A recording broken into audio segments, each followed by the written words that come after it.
అందరికీ నమస్కారం అండి. ఆల్రెడీ వేదిక మీద ఉన్న పెద్దల పేర్లన్నీ చాలాసార్లు చెప్పేశారు. మామూలుగా నేను ఏంటంటే టైం సేవ్ చేయడానికి ట్రై చేస్తాను. ఇందాక సోమబాబు గారు, శశిశేఖర్ గారు మాట్లాడుతూ ఈ సత్యసాయి మహాలక్ష్మి ట్రస్ట్ చేసిన యాక్టివిటీస్ అన్నీ చెప్పారు. చాలా సంతోషం. నేను ఈ ట్రస్ట్ గురించి మాట్లాడే ముందు నేను ఇక్కడికి ఎందుకు వచ్చాను అనేది కూడా మీ అందరికి చెప్పాలి. మీలో చాలామందికి తెలుసో తెలీదో ఈ బోల్ రాజు గారు నాకు బాగా అవుతారు. తెలుసా అండి మీకు? వెనకాల ఉన్న వాళ్ళకి తెలుసా? అది మా అక్కని చేసుకున్నాడు 13 ఏళ్ళ క్రితం. 14 ఏళ్ళ క్రితం. ఆయన వయసు తెలిసిపోతుంది, సిగ్గుపడుతున్నాడు.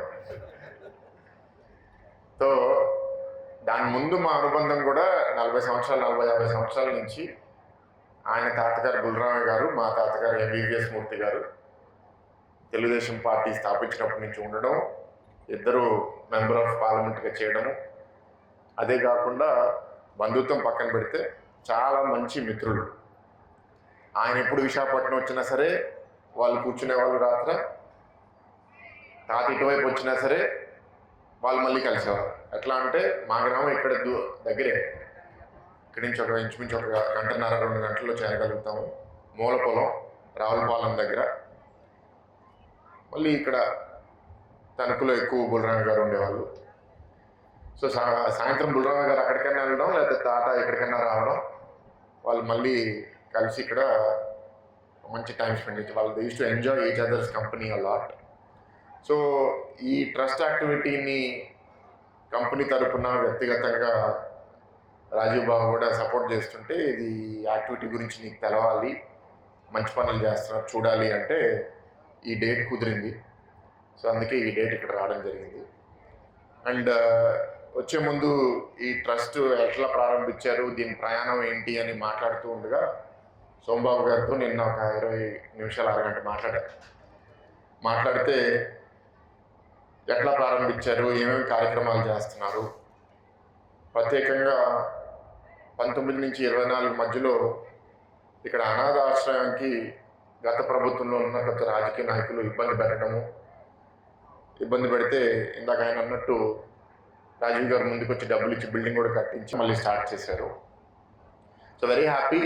ఇందాక మా తోటి నాయకులు శ్రీనివాస్ గారు కూడా మాట్లాడుతూ చెప్పారు, కొత్తగా ఇవాళ ప్రభుత్వం చంద్రబాబు నాయుడు గారు P4 అనేది ఒక పదం స్టార్ట్ చేశారు, పబ్లిక్ పీపుల్ ప్రైవేట్ పార్ట్నర్షిప్. దీని అర్థం ఏంటి అంటే ప్రభుత్వంతో పాటు ప్రైవేట్ కంపెనీలు పనిచేసి ఆస్తులను సృష్టిస్తున్నారు. ఆస్తులు సృష్టించిన తర్వాత ఏదైతే ఆస్తి ఉందో అది పేదవాళ్ళకి చేరట్లేదు, అది కొందరికే చేరుతుంది అనే ఒక ఆలోచన ఆయనకి ఎప్పటి నుంచో ఉంది. సో పేదవాళ్ళని కూడా మనం ముందుకు తీసుకుని రావాలి, వాళ్ళకి అవకాశాలు సృష్టించాలి. దానికి ఆలోచించి ఈ దారి ఏంటంటే బాగా సంపాదించిన వాళ్ళు మార్గదర్శిగా గుర్తించి, బాగా వెనకబడి ఉన్న వాళ్ళు బంగారు కుటుంబాలుగా వాళ్ళని ఐడెంటిఫై చేసి వాళ్ళకి మ్యాపింగ్ చేసి ఆర్థికంగా డబ్బులు ఇవ్వడమే కాదు, వాళ్ళకి మీరు ఒక దారి చూపించాలి, వాళ్ళకి చదివే అవకాశాలు ఇవ్వాలి, ఆరోగ్యంగా సమస్య ఉంటే ఏదైనా చేయాలి. అన్నిటికన్నా ఎక్కువ ఏంటి అంటే మెంటర్షిప్. ఏంటంటే ఒక గురువుగా ఆ కుటుంబంలో ఎవరైనా పైకి రావాలి అని తపన పడుతున్నారు అంటే వాళ్ళు మీకు ఎలాగైతే మీ పిల్లలకి మనోళ్ళకి మీరు ఉంటారో ఆ కుటుంబాలకి, పేద కుటుంబాలకి చెందిన వాళ్ళకి కూడా సపోర్ట్ చేయాలని ఆలోచనతో చేశారు. అండ్ సోమబాబు గారు చెప్పారు P4 అనౌన్స్ చేసే ముందే మేము P4కి సంబంధించిన యాక్టివిటీ ఇక్కడ 17 సంవత్సరాల నుంచి చేస్తున్నారని. చాలా సంతోషం, ఇంకా బాగా పెరగాలి. అండ్ సత్యసాయి ట్రస్ట్ నుంచి కూడా శశిశేఖర్ గారు దీని గురించి మాట్లాడారు. సో మా కోరిక ఏంటంటే మీరు ఇంకా దీన్ని, ఇందాక రాజుగారు మాట్లాడుతూ చెప్పారు వాళ్ళ నియోజకవర్గం అని. వాళ్ళ నియోజకవర్గమే కాదు, మీరు సక్సెస్ఫుల్గా చేస్తున్నారు కాబట్టి ఎంత మీరు డెవలప్ అయితే ఇది ఇంకా జిల్లాకి ఇంకా మీరు సేవ అందజేయాలి. ఎందుకంటే మీరు 3 కోట్ల రూపాయలతో ఇవాళ మీరు వైద్య సేవలు అందజేశారు, అది త్వరలో 30 కోట్లు అవ్వాలి, దాని తర్వాత 300 కోట్లు అవ్వాలి. సంస్థని ఎస్టాబ్లిష్ చేయడం అనేది ఆ విధంగా మీరు ఆలోచించండి.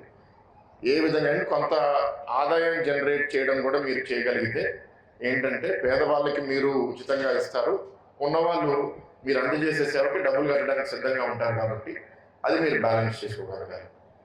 సో ఆ విధంగా మీరు పెంచవచ్చు. అండ్ ఇప్పుడు ఎలాగైతే అన్న క్యాంటీన్ ప్రతి నియోజకవర్గంలో పెట్టాం, ఇక్కడ 5 గ్రామాలకు కలిపి సంవత్సరానికి 1,90,000 మందికి భోజనాలు పెడుతున్నారంటే చాలా సంతోషం. అది ఇంకా బాగా మీరు డెవలప్ చేయాలి. అండ్ ఇక్కడ వేదిక ముందు పిల్లలు ఉన్నారు, స్కూల్కి వెళ్ళే పిల్లలు, అనాథాశ్రమంలో ఉన్న పిల్లలు, మీ అందరూ బాగా చదవాలి. మీ స్కూలు ఇవాళ జిల్లాలో నంబర్ 2 స్థానంలో రిజల్ట్స్ అచీవ్ చేస్తుందని మాకు అక్కడ ఇచ్చారు లెటర్లో. Very happy.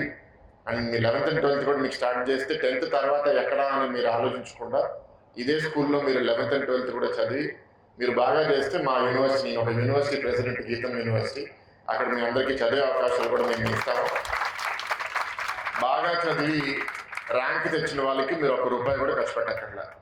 మీకు ఫీజు, హాస్టల్ అంతా మేమే చూసుకుంటాం. అలా ఇవాళ 400 మంది గీతంలో 100%, 75% స్కాలర్షిప్, అంటే ట్యూషన్లో, హాస్టల్లో, ఫుడ్లో అంతా వాళ్ళకి ఇవ్వడం జరిగింది. అది ఇంకా మేము పెంచుతాము. ఇట్లాంటి మంచి పిల్లల్ని మీరు ఐడెంటిఫై చేసి సోమబాబు గారు మాకు మీరు కనెక్ట్ చేయండి. అందుకే 11th and 12th పెట్టమంటున్నాం. మీరు 10 దాకా బాగా చూసుకుంటారు, 11th and 12th వాళ్ళు దారి తప్పుతారు మళ్ళీ. ఏంటంటే అందుకే ఏంటంటే మీరు 11th and 12th కూడా పెట్టి మీరు ఇంటర్మీడియట్ కాలేజీని బాగా మీరు నడిపితే మాకు అంటే సిబిఎస్ఈ, మీరు ఏంటి కరిక్యులం స్టేట్ బోర్డా మీ స్కూల్ది? సిబిఎస్ఈయా స్టేట్ బోర్డా? స్టేట్. అంటే ఇంటర్మీడియట్ కాలేజ్ పెట్టాలి. అండ్ వేద పాఠశాల పిల్లలను కూడా కలిసాము. దేశంలో ఉన్న అన్ని రాష్ట్రాల నుంచి వస్తున్నారు, తెలుగు కూడా వాళ్ళకి రాదు. तो आप सब अभी तेलुगु में सुन रहे हो, अभी हिंदी आपके लिए बात कर रहा हूँ. वेलकम टू पोतेपल्ली ग्रामों और Andhra Pradesh. And I hope that आप यहाँ बहुत अच्छा वेदास सीखेंगे और भविष्य में अच्छे पंडित बनेंगे. तो वी वेलकम यू. तो గతంలో ఆ ప్రభుత్వం ఇట్లా ఇబ్బంది పెట్టడం అనేది చాలా బాధాకరం. రాజకీయ నాయకులు ఏంటంటే ఒక మంచి కార్యక్రమానికి సపోర్ట్ చేయలేకపోయినా, అంటే ఆ సపోర్ట్ చేస్తే ఇంకెవరికో పేరు వెళ్ళిపోతుంది అనే ఒక అసూయ ఇవన్నీ ఉంటాయి, అర్థం చేసుకోగలుగుతాను. కానీ మీరు సపోర్ట్ చేయకపోయినా పర్లేదు, కానీ హాని చేయకూడదు. హాని చేయడం అనేది చాలా పాపం. సో ఆ మెసేజ్ ప్రజలే ఓటు రూపంలో ఆ పార్టీకి చెందిన నాయకులకి చూపించారు. సో భవిష్యత్తులో నాయకులకు కూడా అదొక మెసేజ్. మంచి కార్యక్రమాల దారిలో వస్తే ప్రజలు సహించరు, ఎందుకంటే చాలామంది ఇట్లాంటి మంచి ఆర్గనైజేషన్ ద్వారా మేలు పొందుతున్నారు. మీరు ఇంకా వేగంగా ముందుకెళ్ళాలి. We're happy. ఏంటంటే ఈ వీడియో కానీ మా గ్రామం వాళ్ళు చూస్తే నన్ను తిట్టుకుంటారు.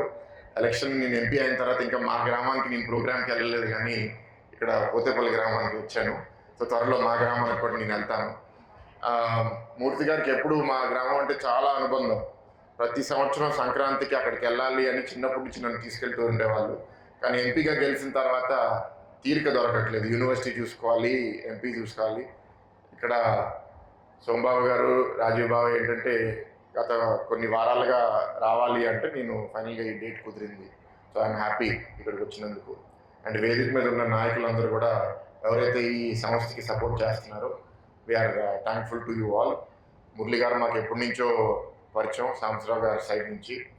అండ్ బాబురాజ్ గారు నేను తెలుగుదేశంలో యాక్టివ్ అయిన తర్వాత నాకు పరిచయం అయ్యారు, కానీ ఒక మంచి నాయకుడు, భవిష్యత్తులో కూడా ఒక మంచి పాత్ర ఈ జిల్లా రాజకీయాల్లో. అంటే ఉమ్మడి జిల్లాలోనే జెడ్పీ చైర్మన్ చేశారు, ఇప్పుడు జిల్లాలు విడిపోయినాయి, కానీ ఇంకా చాలా బాగా పనిచేయాలని కోరుకుంటున్నాము. అండ్ సోమబాబు గారు పిల్లలు కూడా ఇంకా బాగా డబ్బులు సంపాదించాలని కోరుకుంటున్నాం, ఎందుకంటే వాళ్ళు డబ్బులు సంపాదిస్తే ఇక్కడ కార్యక్రమాలు బాగా జరుగుతాయి. అండ్ మా బావకు వచ్చేసరికి మీ అందరికీ తెలుసు, గతంలో పోటీ చేద్దామని అనుకున్నారు, కానీ అనేక కారణాల వల్ల అది అవ్వలేదు. కానీ ఆ బిజినెస్ ఇందాక ఎప్పుడు కూర్చొని అడుగుతున్నా, 2014లో ఎంత కంపెనీ ఆదాయం అంటే, కంపెనీ ఆదాయం ఇంచుమించు 300 కోట్లు. ఇప్పుడు ఎంత అయింది అంటే 3000 కోట్ల ఆదాయం పెరిగింది, అంటే 10 రెట్లు పెరిగింది. సో బహుశా మీకు డబ్బుల సంపాదనలో దేవుడు మీకు రాసించాడు. మీరు ఆ డబ్బులు సంపాదించి ఇట్లాంటి సేవా కార్యక్రమాలకి బాగా సపోర్ట్ చేయాలి. అండ్ ప్రజలకి పనికొచ్చే విధంగా ఏ అవకాశం వచ్చినా సరే మీరు చేస్తే we will be very thankful. నేను ఇందాక సత్య గారు కూడా చెప్పారు, మాకు కూడా ఎలక్షన్లో బాగా సపోర్ట్ చేశారని. Very very good. మంచి నాయకుల్ని ఎప్పుడైతే మనం సపోర్ట్ చేస్తామో సమాజం కూడా బాగుంటుంది. అండ్ వాళ్ళు కూడా, ఎందుకంటే రాజకీయం అనేది చాలా దరిద్రంగా తయారైంది. మనం పని చేసినా సరే, పని చేయకపోయినా సరే తిట్టుకుంటారు. ఏం చేయకపోయినా సరే వీడు ఇక్కడ తినేస్తున్నాడు అక్కడ తినేస్తున్నాడు అని నిందలేస్తారు. అంటే వీళ్ళు కూడా అలవాటు అయి ఉంటుంది, నాకు అలవాటు అయింది. ఎట్లా అంటే దొన్నుపోతు మీద వర్షం పడినట్టే, ఇష్టం వచ్చిన వాళ్ళు ఇష్టం వచ్చినట్టు మాడతారు. మన మనస్సాక్షికి మనం చేసేది కరెక్ట్ అని మనకు అనిపిస్తే అది చేసుకుంటూ ముందుకెళ్దాం. నేను అదృష్టవంతుని, ఎందుకంటే ఇద్దరు తాతలు రాజకీయ నాయకులు, అది కూడా బలమైన నాయకులు అవడం వల్ల నాకు మానసికంగా చాలా బలం ఇచ్చారు. నేను అందుకే ఈజీగా దేనికి లొంగను. అండ్ మంచి అవకాశం వచ్చింది, ప్రజలు కూడా ఇచ్చారు ఈ ప్రభుత్వానికి. ఇవాళ మీ అందరూ ఇవాళ కూటమి ప్రభుత్వంలో కష్టపడి పనిచేస్తాము. సేవా కార్యక్రమాలు ఇట్లాంటి ట్రస్ట్లే కాదు, ప్రభుత్వం కూడా చేయాలి. ఆర్థికంగా ఇప్పుడు కొంచెం ఇబ్బందుల్లో ఉన్నాము, అందుకే మురళి గారు చెప్పాడు ₹1 కోటి తెచ్చుకోవడం ఎంత కష్టం అనేది. నోబడి, జస్ట్ మీరు ఓపిక పట్టండి, మేమందరం సంపద సృష్టిస్తాము. రాబోయే రోజుల్లో ఎట్లాగైతే గతంలో ఖర్చు పెట్టామో దానికన్నా మరింత రేట్లు ఖర్చు పెట్టి అభివృద్ధి, ఇక్కడున్న పిల్లలకు కూడా మంచి భవిష్యత్తు ఉండేటట్టు మేము అందరం చేస్తాం. Thank you. ఇక్కడ నన్ను ఆహ్వానించినందుకు ఈ సంస్థ తరఫున ఎవరైతే ఆర్గనైజర్స్